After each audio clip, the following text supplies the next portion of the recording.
The man known to history as Nelson Mandela was born on the 18th of July 1918 in the village of Mvezo in the Cape Province, the southernmost province of what was then the Union of South Africa.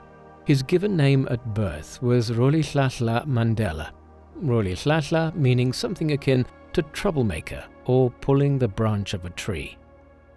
Nelson's father was Gadla Henry Mandela, a local chief of the Xhosa people and councillor to the Xhosa king of Abatembu at a time when the native Bantu people still maintained many of their own traditional structures of authority even while existing within the Union of South Africa politically. Gadla's grandfather, Nubenkuka, was the king of the kingdom of Abutembu.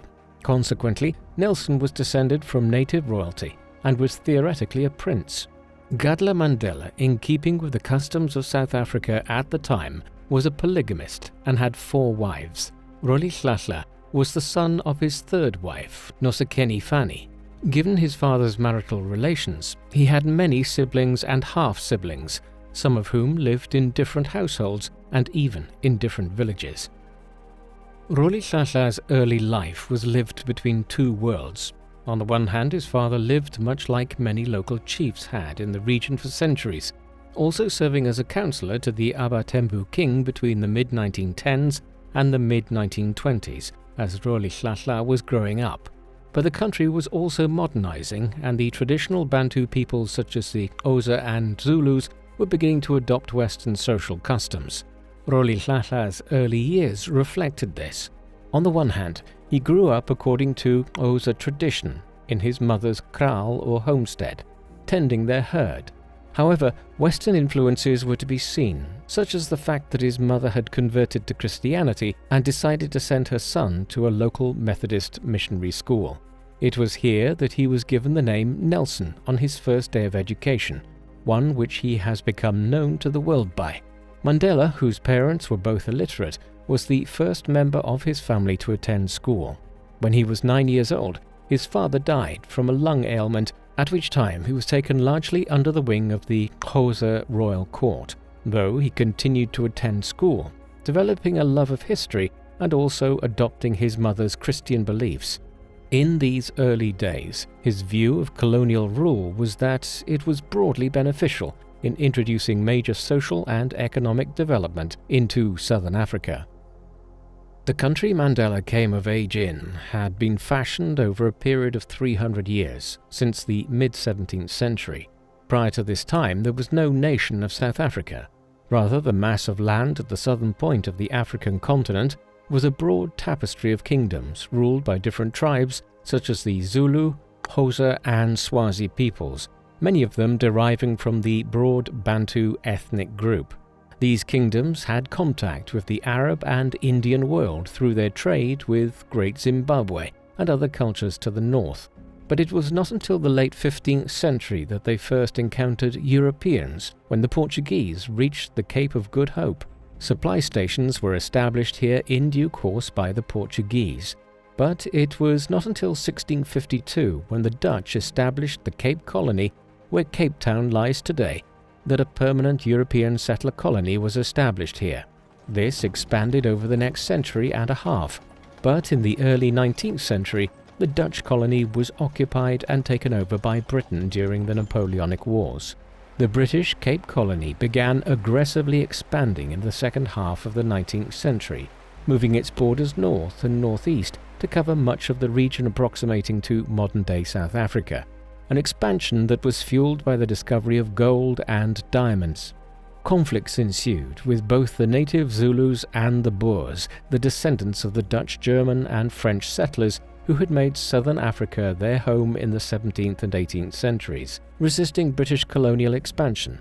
However, with the victory in the Second Boer War in 1902, the British had come to control the entire region. In 1910, it was formed into the Union of South Africa. The Union was quasi-independent of Britain, but still tied to it in many significant ways, notably in its foreign policy and the retention of the British monarchy as the head of state. It was a troubled country from its birth. The overwhelming majority of the population were black Africans, but the ruling class was a minority of people descended from European settlers, primarily the Dutch, German and French Boers, and, to a lesser extent, the British. These monopolized the extensive wealth of the country and political power and had already shown tendencies towards creating a colonial underclass by retaining settlers from the British Raj in India as indentured servants. There were tens of thousands of such indentured servants here by the early 20th century. The Boers even began to develop their own national identity in South Africa, conceiving of themselves as Afrikaners and speaking Afrikaans, a Dutch West German dialect which had evolved amongst the settlers in South Africa since the 17th century. These Afrikaners were determined to cling on to power in South Africa, despite only constituting about 20% of the country's population. Their efforts to monopolize political power, wealth and control of South Africa would define the country's history in the 20th century and Nelson Mandela's life. When he was 16 years old, Nelson was officially declared to be a man after undergoing the traditional Ulwaluko circumcision ritual, which was standard amongst the Xhosa. By that time, he had already commenced his secondary education with a view to becoming a counselor to the Xhosa monarchy, like his father before him. His belief being that the Xhosa kingdom would need educated officials to survive in a changing world. To that end, he attended Clarkbury Methodist High School from 1933 onwards, and then the Methodist College in Healdtown in Fort Beaufort in the Cape Province. Thereafter, he began studying for a bachelor's degree at the University of Fort Hare in Alice in the Eastern Cape, a leading third-level institution for black Africans not just from South Africa, but wider afield in the British colonies north in Rhodesia and the rest of sub-Saharan Africa. Here, Mandela studied law, politics and history, while he was also a notable long-distance runner and boxer during his student days. In 1939, as the Second World War broke out in Europe, Mandela began attending Fort Hare. At this time, he supported South Africa's involvement as a British colony, an indication that even in his early 20s, Mandela still viewed colonial rule positively. Mandela had lived a relatively isolated life up to this point, largely confined to his experiences of traditional Xhosa society and Fort Hare in the East Cape. All that would change in the 1940s. At the start of the decade, a prominent chief of Abatembu, Jonging Taba, set up an arranged marriage for Mandela. Nelson wished to avoid this, and so he fled to the city of Johannesburg in the spring of 1941, before eventually relocating to George Gotch Township. Here he met and befriended Walter Sisulu, a prominent activist in the African National Congress, or ANC. This had been founded back in 1912 as the South African National Native Congress to agitate for the rights of black South Africans within the Union of South Africa. It was renamed as the African National Congress in 1923. The party was primarily comprised of well-educated black Africans who lived in the major towns of the Union, many of whom were Christians. However, it also enjoyed considerable, though unofficial support from native power groups such as the Xhosa. Mandela was impressed by the political views of Sisulu and others, a large number of whom were left-wing activists, and by 1943 he had become a member of the ANC.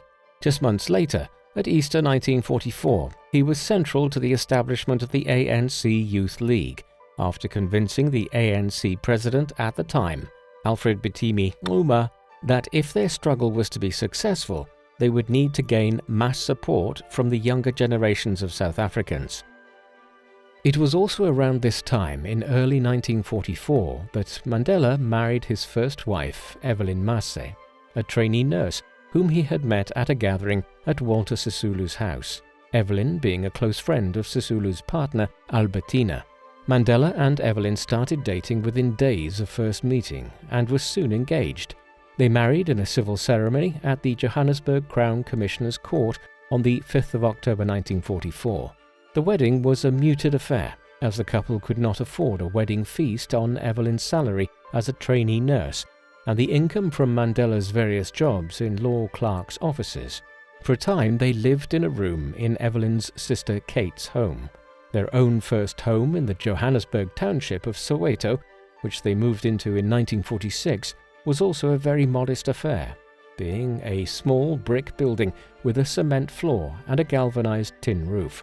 Together they would eventually have 4 children, a son, Tembikele, born in 1946, a daughter, Makaziwe, born in 1947, and who unfortunately died of meningitis in infancy, another son named Makgato, born in 1950, and another daughter in 1954, whom they named Makaziwe in honor of their first daughter, who had died so prematurely. As Mandela and Evelyn were starting their family, the ANC's struggle for the rights of black South Africans was becoming an even more bitter battle. The war years had seen many black Africans migrating to the cities and towns of South Africa and increasing their agitation for political representation and economic equality through movements like the ANC. This perturbed many amongst the Boer-descended white minority who wanted to retain control of South Africa politically, socially, and economically. This political view prevailed in the 1948 national elections, which only whites were eligible to vote in. In this, the Verenigde Nasionale Party, led by D.F. Malan, which was a staunchly anti-black, right-wing party, considerably increased its vote share and allied with the similarly right-wing Afrikaner Party to outflank the more moderate United Party of Jan Smuts, which had been in power since the mid-1930s. Malan became Prime Minister in 1948, and the HNP and Afrikaner Party would unite in 1951 into the National Party. It would dominate South Africa's politics for the next 4 decades. More immediately, in 1948, Malan began overseeing the introduction of the policy of Apartheid, meaning apartness or separateness in Afrikaans. This aimed to create a 2-tier society in South Africa, one in which the white minority would continue to monopolize political, economic and social power, and society would be segregated, so that whites and blacks would live in completely different neighborhoods, use different restaurants, swimming pools, public transport, and public toilets, while also introducing legislation which limited the civil liberties of the black majority. To a considerable extent, it mirrored the policy of segregation which had been developed in the southern states in the USA following the failure of Reconstruction in the aftermath of the American Civil War. Even before the introduction of apartheid in 1948, Mandela was already increasing his involvement in South Africa's politics. In 1947, he was elected to the Executive Committee of the ANC in the Transvaal province in the northeast of South Africa. Following the election of 1948, he was involved with Sisulu and others in effectively overthrowing Alfred Bitini Xuma as president of the ANC, Xuma being regarded as too conservative. He was succeeded by James Moroka, with Sisulu serving as the new Secretary General of the ANC. A more militant approach was now adopted in light of recent political developments at home in South Africa and the emergence of black nationalist movements all over the African continent following the Second World War. Mandela also emerged as a considerable figure in the party, becoming a member of the party's National Executive Committee in 1950. The early to mid-1950s also saw Mandela increasingly embracing communist thought. He had first encountered South African communism in the early 1940s, and while he had been impressed by its desire for racial equality, he was unhappy with the movement's anti-religious stance, which did not fit well with Mandela's Christian beliefs. However, as his political views became more militant in the early 1950s, and the policy of apartheid spread across South Africa, Mandela began reconsidering his approach to the communist movement. In reading the works of Marx and Lenin at this time, he found their thoughts of a classless society where all were economic equals appealing. Moreover, the introduction of the Suppression of Communism Act in 1950 by the apartheid regime had the effect of drawing many black South African militants to the South African Communist Party in the 1950s.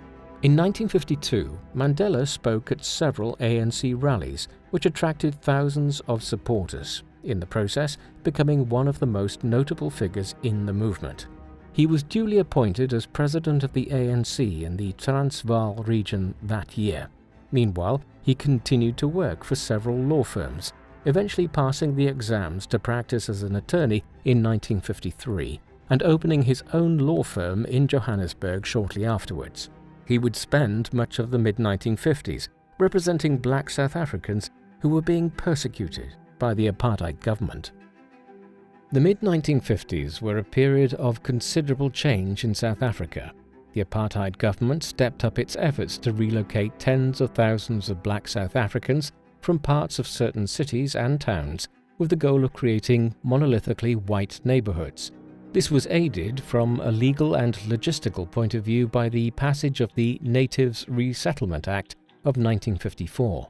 With this, prominent ANC leaders such as Sisulu and Mandela came to the conclusion that black South Africans would only be able to redress the institutionalized inequality and oppression which pervaded society through militant, violent action.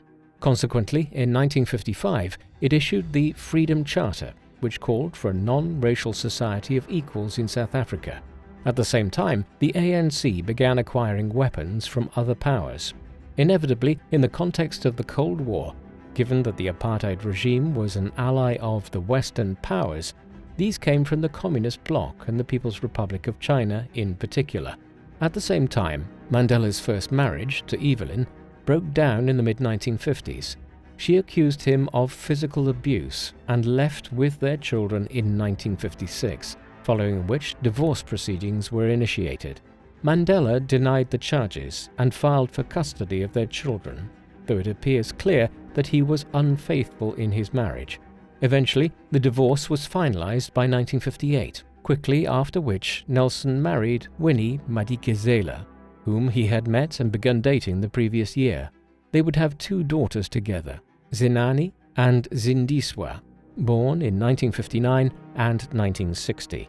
Winnie would play a major role in Nelson's life and South African politics for decades to come.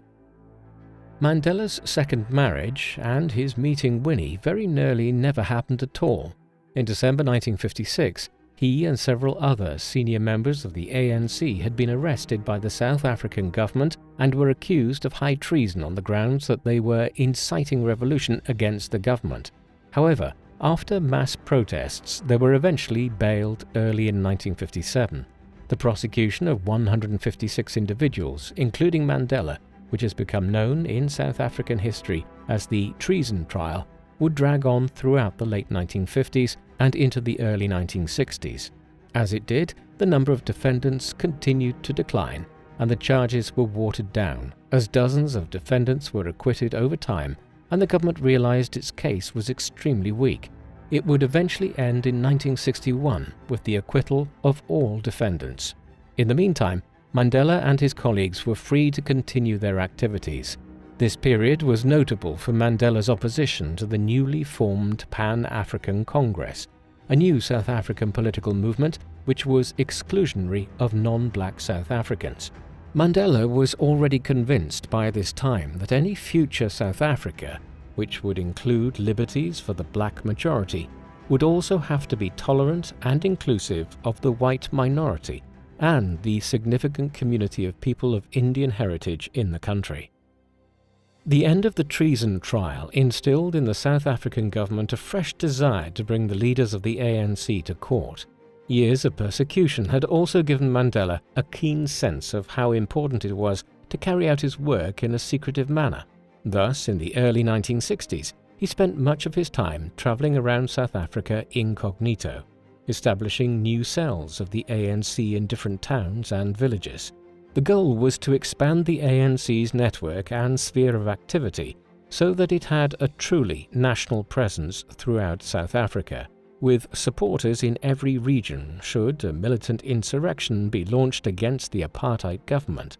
Mandela's preferred mode of transport in carrying out this activity was nondescript cars, which he pretended to be a driver for hire of. This consequently earned him the nickname the Black Pimpernel, a reference to the Scarlet Pimpernel, a novel published in 1905 by Baroness Emma Orczy, in which an English gentleman, Sir Percy Blakeney, leads a double life during the French Revolution, travelling around to try to save the country's aristocrats from the revolutionaries. Mandela's activities, though, were not unnoticed, and shortly after the treason trial ended, a new warrant for his arrest was issued by the government. The increasingly militant actions of the ANC in the late 1950s and early 1960s must be viewed in the international context.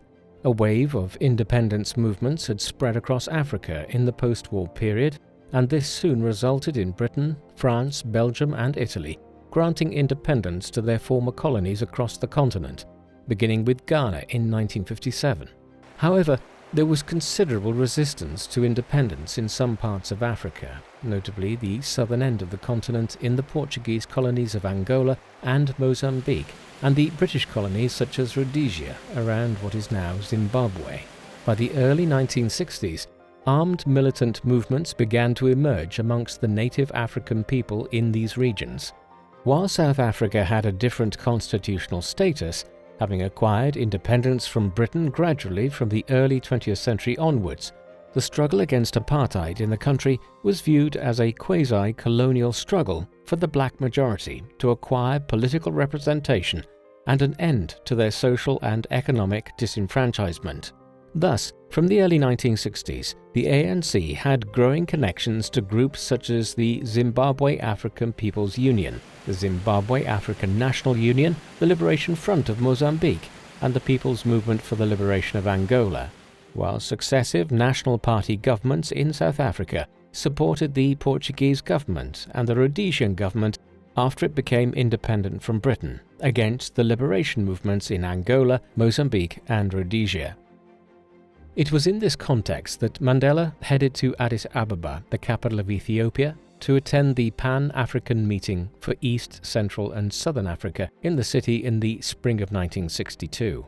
This was just the first leg of a wider tour of Africa, which brought Mandela to Tanganyika, Egypt, Tunisia, Algeria, Morocco, Mali, Guinea, Liberia, Senegal and Sierra Leone, meeting leaders of these newly independent nations such as President Gamal Nasser of Egypt, President William Tubman of Liberia, President Ahmed Sékou Touré of Guinea, and President Julius Nyerere of Tanganyika.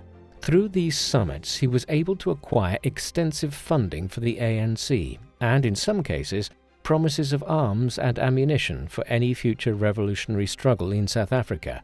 Nor was this the only success of the ANC on the international stage during these years. The organization's president, Albert Luthuli, had brought the injustice of apartheid onto the international stage, and in the summer of 1959, the anti-apartheid movement was established in London, attracting considerable support from members of the main political parties in Britain and international leaders. It was just one of many anti-apartheid movements which were established over the next 30 years, which would place increasing political and economic pressure on successive National Party administrations in South Africa to bring apartheid to an end. While all of this was occurring, a split was growing within the ANC. The party's president, Luthuli, was largely committed to non-violent opposition to the government of the kind pioneered by Mahatma Gandhi in India decades earlier. However, Mandela, Sisulu and others within the ANC had concluded by the early 1960s that the position of black South Africans in the country would only improve if they engaged in an armed struggle. Accordingly, in the summer of 1961, they established Umkhonto weSizwe, meaning Spear of the Nation, as a paramilitary wing of the ANC. Mandela, Sisulu, Joe Slovo, Raymond Mhlaba, and Wilton Mqwayi were the first overall commanders of the organization, which began armed attacks on South African government targets from December 1961 onwards. By this time, Mandela was effectively the leader of Umkhonto weSizwe, which not only began a bombing campaign, but was also planning for a more sustained guerrilla war, like the one which had been started in Angola earlier that year, and which would soon follow in Rhodesia and Mozambique. Mandela's tour of Africa in the first months of 1962 was undertaken with the aim of acquiring the resources necessary to begin such a guerrilla war in South Africa, where the wealthy white minority, supported by many Western governments, had modern weaponry and extensive resources at its disposal in the event of such a war. The war which Mandela and his associates were planning in the early 1960s was stopped in its tracks in 1962. On the 5th of August that year, Mandela was arrested in northeastern South Africa. His arrest aided by the American CIA, who feared that Umkhonto we Sizwe and the ANC would pull South Africa into the Soviet communist camp in the Cold War if they succeeded in their aims. This was the most significant in a series of arrests of leading members of Umkhonto we Sizwe, the ANC and the South African Communist Party, such as Walter Sisulu, Lionel Bernstein and Govan Mbeki, which occurred in 1962 and 1963. They were soon placed on trial in what became known as the Rivonia trial, named for the Johannesburg suburb which Umkhonto we Sizwe was based out of. Mandela was listed as accused number 1 in the indictment and Sisulu as accused number 2. The trial ran for 8 months between October 1963 and June 1964, with Mandela and his co-accused facing a series of charges including sabotage, fomenting guerrilla warfare, furthering the objectives of communism, and conspiring with foreign governments to undermine the government of South Africa. During the trial, Mandela and several others admitted they had engaged in some of the actions they were accused of and used the trial to promote their political beliefs. On the 20th of April 1964, Mandela gave arguably his most famous political speech from the dock. "I have fought against white domination, and I have fought against black domination. I have cherished the ideal of a democratic and free society in which all persons will live together in harmony and with equal opportunities. It is an ideal which I hope to live for and to see realized. But, if it needs be, it is an ideal for which I am prepared to die." In the end, it was not a cause which Mandela would die for, but it was a cause for which he was sentenced to life imprisonment when the trial ended in June 1964, narrowly escaping the death penalty which the prosecution had called for. Mandela and his co-accused, such as Sisulu, were transferred from Pretoria, where they had been held while their trial was underway, to Robben Island. This small oval-shaped island, measuring just over 3 kilometers by 2 kilometers, lying in Table Bay, not far from Cape Town, had been used at various points in the past as a leper colony, a whaling station, and a military base during the Second World War. In 1961, the National Party government had begun developing it into a maximum security prison to house political prisoners whom they feared might be broken out of prison on the South African mainland.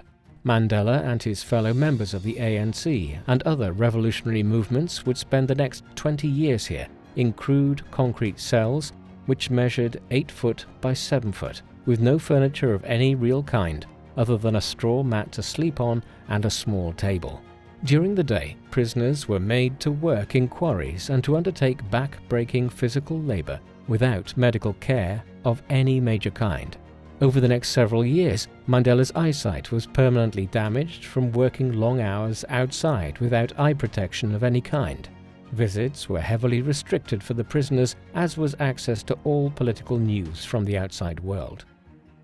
While Mandela and his associates may have been largely shut off from the outside world, the struggle against apartheid in South Africa continued throughout the 1960s and 1970s. Although the ANC had been robbed of much of its leadership, it remained central to the opposition to the National Party, which from 1966 to 1978 was headed by John Vorster as Prime Minister, an Afrikaner nationalist of Boer heritage who, as Minister for Justice, had overseen the Rivonia trial in 1963 and 1964. Under Vorster's leadership, the South African government increased its apartheid policies and began spending enormous sums of money on military spending to enforce its laws and prevent an uprising. During this period, non-white political representation of any kind was terminated across South Africa. Political violence continued, most notably the Soweto uprising of June 1976, when approximately 20,000 students protested against the government in Soweto, a major suburb of Johannesburg. The government crackdown was brutal, with at least 170 deaths and perhaps as many as 700. Hundreds more were badly injured. These and other atrocities perpetrated by the ruling National Party continued to make South Africa a pariah for many on the international stage. One which was refused entry into the British Commonwealth in 1961, was condemned by the United Nations in 1966, and faced opposition from many public civil organizations globally throughout these years. Back on Robben Island, conditions for Mandela and the others who had been convicted in 1964 were improving by the end of the decade, in large part because the ANC had successfully made their detention a subject of international interest. As a result, Mandela was visited by numerous high-ranking political figures from the late 1960s onwards, notably the British Defence Minister Denis Healey. But in other ways, their treatment remained harsh. When Mandela's mother and his son Thembi died in 1968 and 1969, he was refused leave to attend either funeral, while his second wife, Winnie, who had become a senior figure herself within the ANC, faced constant harassment throughout his time on Robben Island, often being detained herself for lengthy periods of time. Mandela used this time to continue his legal studies, while he also organized several hunger strikes to protest at the treatment of him and his fellow political prisoners. Beyond this, he devoted much of his time to reading, while his behavior was generally sanguine enough that in 1975 he was classed as a Class A prisoner, who was allowed increased visits and correspondence with the outside world. By the late 1970s, a campaign was underway both within South Africa and internationally to have those who had been imprisoned back in 1964 following the Rivonia trial released from incarceration. Mandela became the figurehead of this drive for several reasons. Firstly, he was a figure whose stated views on South African politics had remained consistent since he first became a public figure, and he could not be accused of being anti-white, but simply anti-apartheid. Moreover, his wife Winnie had a public profile herself and was able to act as his spokesperson. The ANC also deliberately pursued a policy of making Mandela the central figure in their movement in the 1970s and 1980s, with Free Mandela becoming a synonym for ending apartheid in South Africa.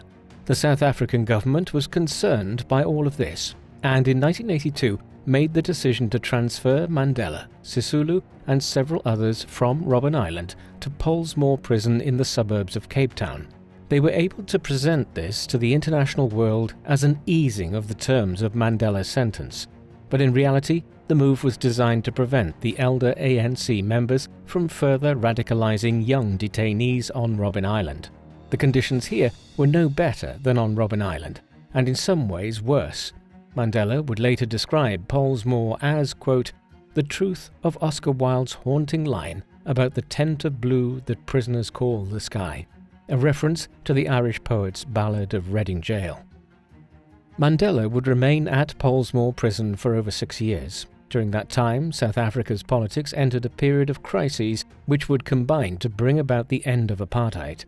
Firstly, the South African economy was badly hit in the early 1980s by the economic downturn which had hit the Western world since 1973. As South Africans lost their jobs, they became more restless and agitated for greater political change, a common precursor to political revolutions. Secondly, 1983 saw the foundation of the United Democratic Front in South Africa, an organization which became an umbrella group for trade unions, South Africa's churches, students, and other civil society organizations to protest against apartheid.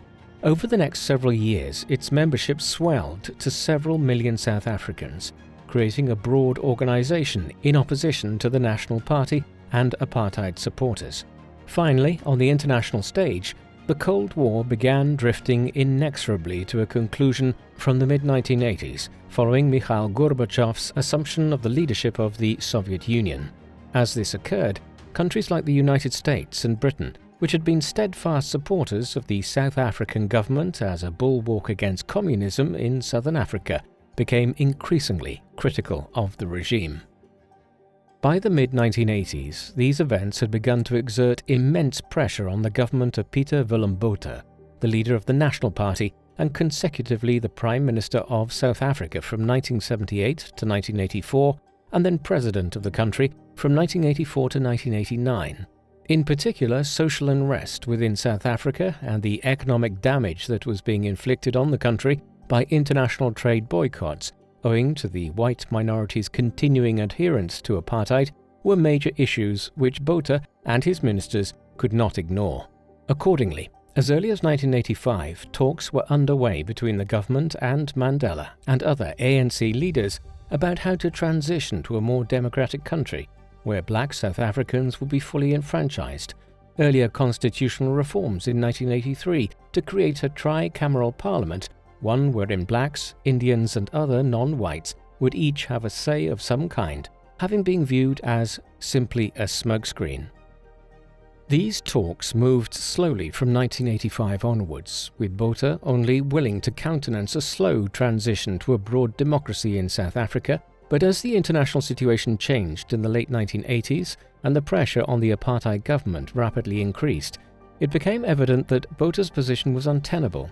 He resigned in August 1989 and was replaced by the individual who, alongside Mandela, would be most responsible for dismantling apartheid in South Africa, F.W. de Klerk, a member of a prominent Afrikaner family who had been a member of the House of Assembly for the National Party since 1972, and who had garnered a reputation as a firm supporter of apartheid.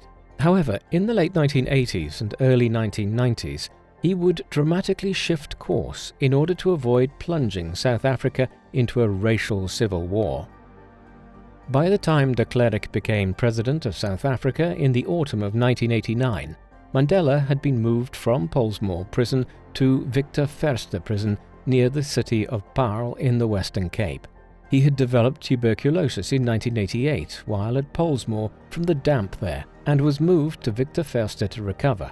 Within weeks, de Klerk was debating with his cabinet about legalizing the ANC and releasing Mandela from prison, moves which he believed could not be prevented once the Berlin Wall fell in Germany in November 1989 and the Western rationale for supporting the apartheid government began to crumble, along with the wall in Germany.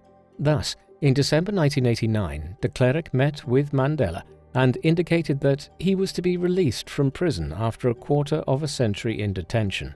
In a surprise move, though, Mandela requested that this be delayed as he needed to liaise with the other heads of the ANC and to prepare for his release. Consequently, it was not until the 11th of February 1990 that Mandela finally walked out of Victor Verster prison as a free man.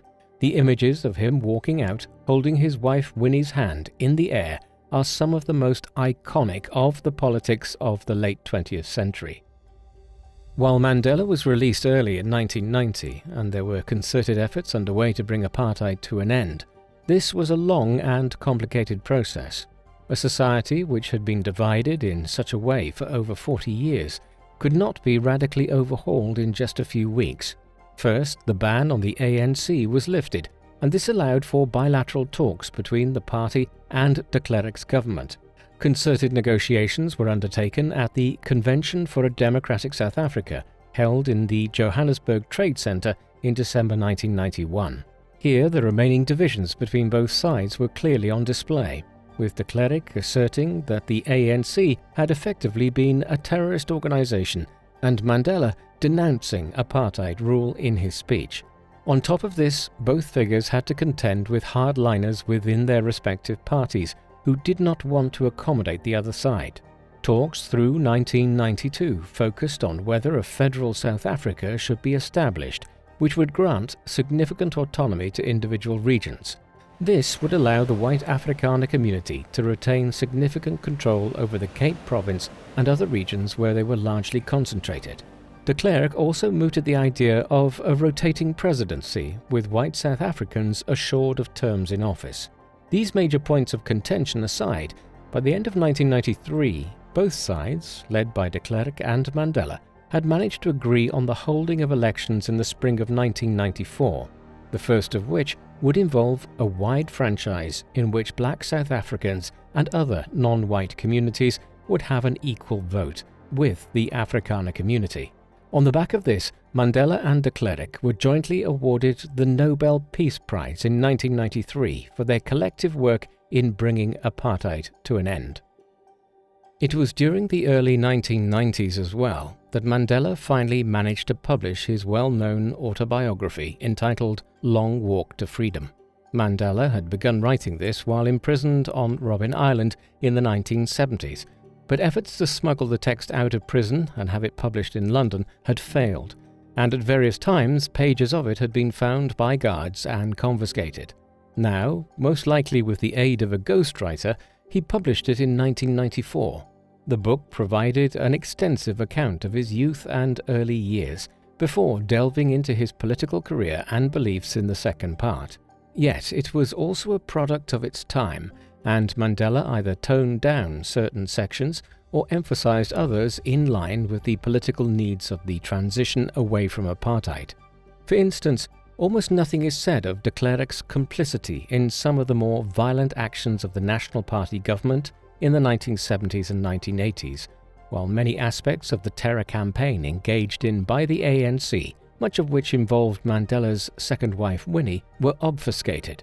These issues aside, the book went on to become a bestseller and is a striking statement of one man's adversity over a period of nearly 30 years in various prisons. The first free and fair elections in South Africa's history were held between the 26th and 29th of April 1994. Nearly 20 million votes were cast, a huge proportion of the eligible electorate in what was then a country of 43 million people. Mandela stood for election as president as head of the ANC and won a clear majority, with 62% of votes cast, while de Klerk and the National Party won just over 20%. The continuing divisions within South African society were seen in the fact that the Inkatha Freedom Party, a right-wing black South African party, which did not want reconciliation with the Afrikaner community, received over 10% of the vote, while the Freedom Front, a right-wing Afrikaner party, whose core goal would become the establishment of an independent Cape Colony dominated by white South Africans, also received hundreds of thousands of votes. While this pointed towards the fact that there was still much to be done to effect national reconciliation, the election brought Mandela and the ANC to power. He was sworn into office in Pretoria on the 10th of May 1994. He would head up a government of national unity which included seats in the cabinet for members of any party which obtained more than 20 seats in the parliament, as had been agreed by the ANC and the National Party prior to the elections. Thus, de Klerk, along with Thabo Mbeki, the deputy president of the ANC, became deputy presidents of South Africa. There were many problems facing South Africa upon Mandela's entry into the presidential office in the early summer of 1994. While apartheid had come to an end, South African society was still bitterly divided. Perhaps more significantly, the economic state of the country was not good. Most of the wealth was concentrated in the hands of the white minority, with most black South Africans entrenched in poverty.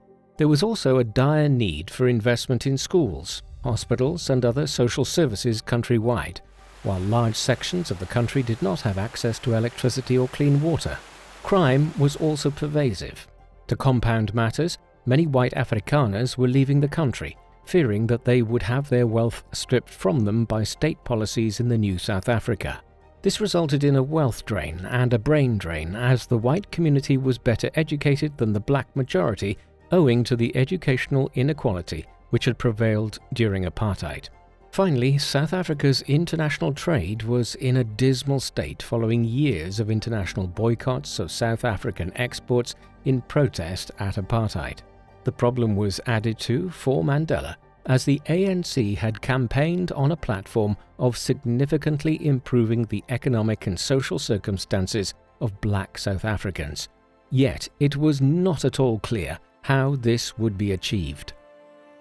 Mandela perceived his primary role as president to oversee the transition to a new post-apartheid South Africa and to effect national reconciliation. There was no guarantee in 1994 that the country would not descend into racial violence. Mandela aimed to avoid this by appealing to South Africans of all backgrounds to forge a new rainbow nation, a term devised by the Archbishop of Cape Town, Desmond Tutu, to describe a new multiracial country. Mandela led the way in doing so. He was openly respectful of the history and culture of the white Afrikaner population and tried to cultivate ties with former enemies. He spoke often of peace and reconciliation, though it was not always easy. His relationship, for instance, with de Klerk in the unity government was strained, the National Party leader finding it difficult to perform the role of the junior partner in government after nearly half a century of uninterrupted National Party rule. A major symbolic event in this wide process of national reconciliation was the Rugby World Cup of 1995, which was hosted by South Africa. Rugby was generally seen as a white sport in South Africa, but Mandela urged black South Africans to support the team in the event. It was a symbolic moment in the forging of the new nation, when Mandela presented the trophy to the victorious South African team when they defeated New Zealand in the final. More broadly, while national reconciliation was not an absolute triumph, with many Afrikaners leaving South Africa and racial tensions persisting in many cities and communities, Mandela was successful in it insofar as major racial violence was avoided in post-apartheid South Africa. Mandela's government had a mountain to climb to develop South Africa economically, yet it did have several advantages. Firstly, it was able to redirect much of the spending which had gone into the military and security services under the National Party towards welfare spending and infrastructure development. Secondly, foreign investment arrived after years of South Africa being boycotted internationally as a result of apartheid, while foreign markets also opened up to South African goods. Finally, the second half of the 1990s was a period of immense economic growth globally, as the end of the Cold War created a truly globalized economy, and China's economic miracle began.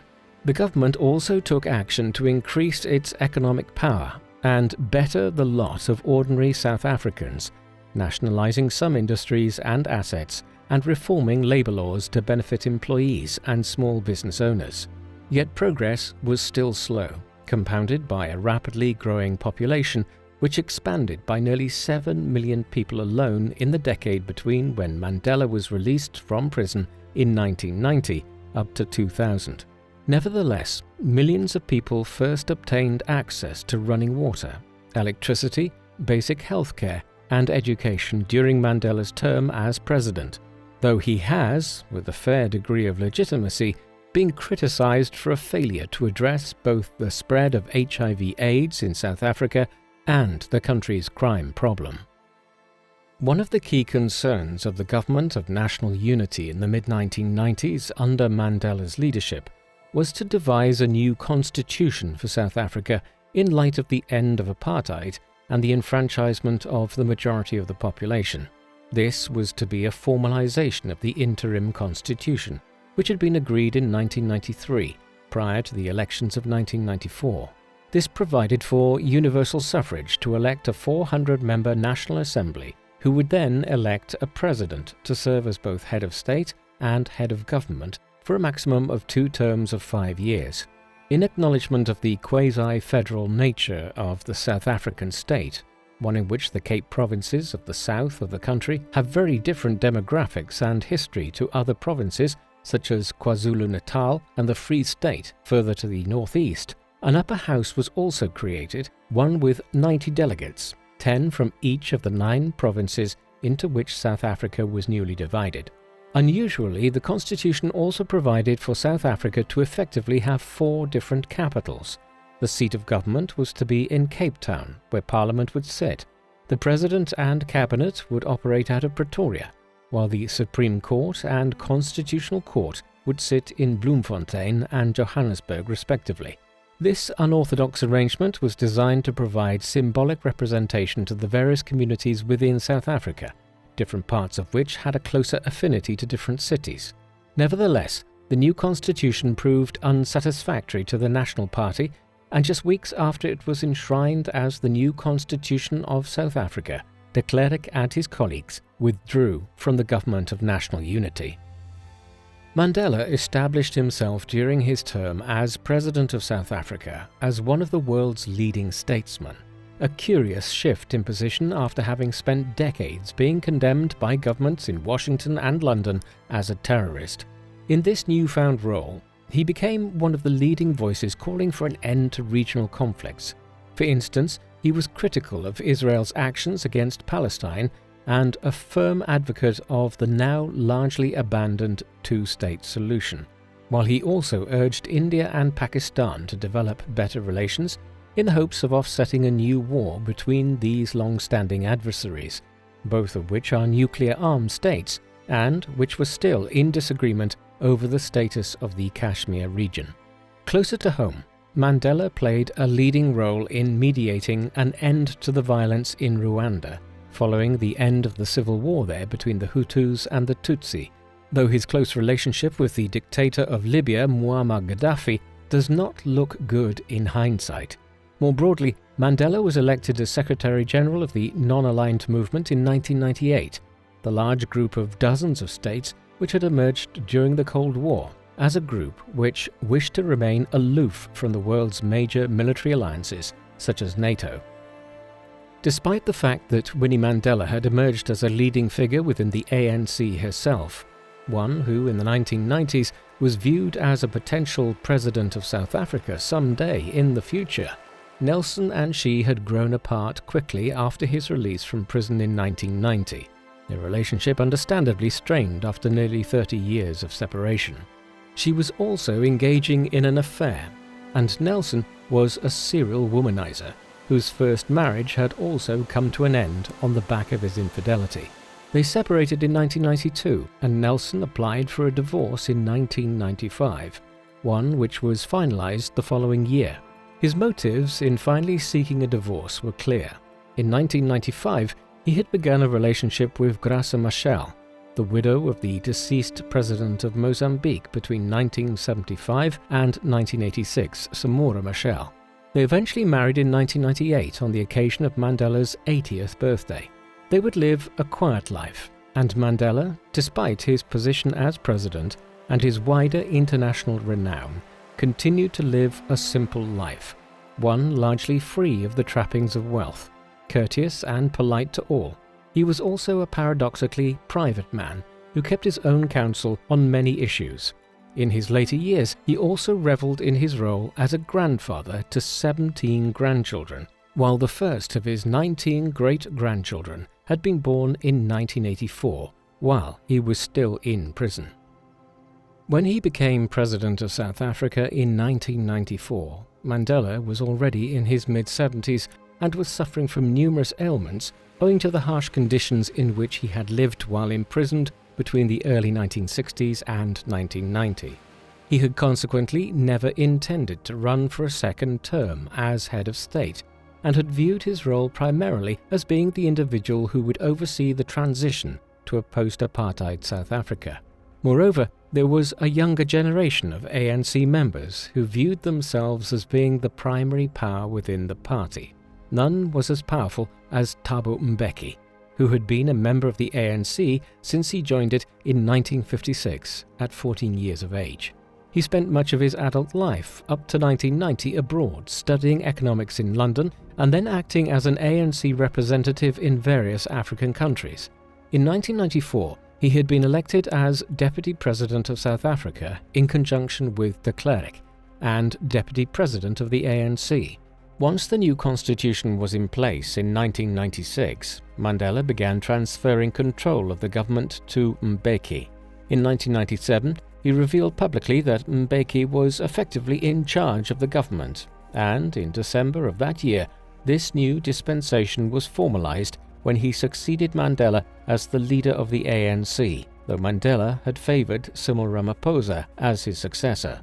Thus, while Mandela would remain as the official president of South Africa until the end of his 5-year term in the summer of 1999, he was already stepping back from the position from 1996 onwards, once the new constitution was in place. Following the end of his presidency, Mandela had intended to largely retire from frontline politics, but such was his status as one of the world's foremost and most respected elder statesmen, in addition to his own restless nature, that he was soon involved in new initiatives on the African and international stage. In 1999, he established the Nelson Mandela Foundation, through which he undertook extensive work in South Africa to try to combat HIV/AIDS, a disease which had and continues to have its epicenter there, with prevalence rates significantly exceeding 10% in South Africa. Mandela also had a personal concern for the issue by the late 1990s, as his son Makato was suffering from AIDS and would die from the illness in 2005. On the international stage, he also tried to apply pressure on Western nations to improve the economic state of Africa. He was critical of the US-led invasion of Iraq in 2003, while closer to home he urged Robert Mugabe, the leader who had ascended to power in Zimbabwe after its own white minority rule ended in the late 1970s, to step down as leader of the country. Mugabe and the ZANU-PF party, which he led, in many ways mirrored Mandela and the ANC during their early days, but had diverged enormously from them in the 1980s, with Mugabe becoming the virtual dictator of Zimbabwe and ZANU-PF engaging in acute corruption and human rights abuses. When Mugabe refused to step down, Mandela publicly condemned him. Other notable aspects of Mandela's retirement years included his campaigning for the 2010 Football World Cup to be held in South Africa and his leading role in establishing the Elders in 2007, a collection of prominent, experienced and well-respected former world leaders who would act in conjunction with one another to try to promote world peace and human rights. Despite his continuing activity during the 2000s, Mandela's health was deteriorating. In 2001, he had to undergo treatment for prostate cancer, and in the years that followed, Mandela's aides made it clear that he was only available for public appearances on a limited basis, in line with his health requirements. When the Football World Cup was held in South Africa in the summer of 2010, Mandela could only make a limited number of appearances, despite having campaigned for it to be held in the country, and there was much discussion of his deteriorating health, now being in his early 90s. The following spring, he was hospitalized owing to a respiratory issue, and lung ailments continued over the next 2 years. It was this which would eventually lead to his death. On the 5th of December 2013, Mandela died at his home in the suburbs of Johannesburg at 95 years of age, a remarkable lifespan for an individual who had endured harsh living conditions for nearly 3 decades while imprisoned. His body lay in state in Pretoria between the 11th and 13th of December, before a state funeral on the 15th of December, one which was attended by over 100 heads of state from around the world. He was buried in Kunu, near where he was born in the Eastern Cape, on the plot of ground which he had selected himself. He is widely revered today as the father of modern South Africa. Unfortunately, South Africa has not lived up to the ambitions which Mandela held for it in the aftermath of apartheid. On the one hand, the end of apartheid brought it into the fold of fully democratized nations with much improved civil liberties and political transparency. It is also classed today as a newly industrializing nation with one of the largest economies in Africa, but much of this is owing to the comparatively large population of the country, which is touching on 60 million today, and the legacy of the wealth which was generated here in the late 19th and early 20th centuries. But there are still vast problems in the country. Crime is endemic. Over half the population live below the poverty line, and, most worryingly, the unemployment rate is 30%, the highest official unemployment rate of any African state, although others probably exceed this unofficially. In addition to this, the ANC, like many parties which assumed power in Africa after revolutionary struggles, has become quite corrupt, with many controversies involving senior members of the party in recent times, most notably the country's third post-apartheid president, Jacob Zuma, who was president between 2009 and 2018. Thus, the potential of South Africa in the post-apartheid era has yet to be fully realized. Nelson Mandela is one of the truly iconic figures of the late 20th and early 21st centuries. He is revered today as the individual who led South Africa away from one of the most unjust political systems of the 20th century. There is an element of contradiction here, as Mandela's early life was one in which he gradually became opposed to European colonialism in Africa and white minority rule in South Africa, to the extent that he was willing to engage in terrorism to overthrow apartheid. But despite his arrest and incarceration for over a quarter of a century in often brutal conditions, he showed no desire to persecute the white minority in South Africa when apartheid was finally overthrown at the end of the Cold War, and the ANC finally came to power. Instead, he attempted to build a new South Africa, one which was inclusive of all its people and would look beyond its fractious past. What do you think of Nelson Mandela? Would it have been impossible to bring about an end to apartheid as peacefully had it not been for his leadership, and have his successors as leaders of the African National Congress betrayed his legacy? Please let us know in the comment section, and in the meantime, thank you very much for watching.